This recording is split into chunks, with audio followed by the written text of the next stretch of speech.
Grinding the fingernail shape requires a jig to do really well. I have developed this jig through various models. Nigel Voisey of VB Engineering, who designed the VB36 lathe, helped me to finalise this model. It has a rise and fall plate for spot-on accuracy, and a swing attachment for fingernail profiles. These setting blocks position the vertical slide perfectly to get the same bevel every time. Whether I'm using the swing jig or the angle plate, settings are quick and accurate. Two other settings control the profile. Nose length first, then swing angle. During grinding, swing the tool out by 100 degrees or so before putting the tool to the wheel. I have attached a pencil to the jig to help you see that swing. 90 degrees, plus that extra bit. Then smooth the shape lightly up to the point and over, and repeat that for the other side. Spend more time on this part or that until the profile is well balanced. The result should touch a flat surface with a rolling action. Note also how the bevel has had its heel rounded over. Rounding over the back like this eases the tool's movement around inside curves, so long as at least 1/4 inch of straight bevel is left to rest the cut against. After grinding, hone the inside of the flute with a diamond file or slipstone. The outside can also be honed for finishing cuts. Honing the outside can make the tool a little more prone to twitch and chatter, but it can also improve the finish.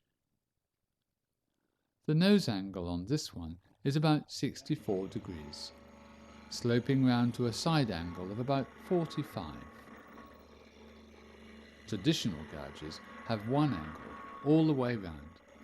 For this reason, I have two of most sizes. Another reason for having so many gouges is that turners doing courses with me each have a full range of the tools they need. I use 48-degree angles for most work, and the shorter 60-degree angles in deep bowls.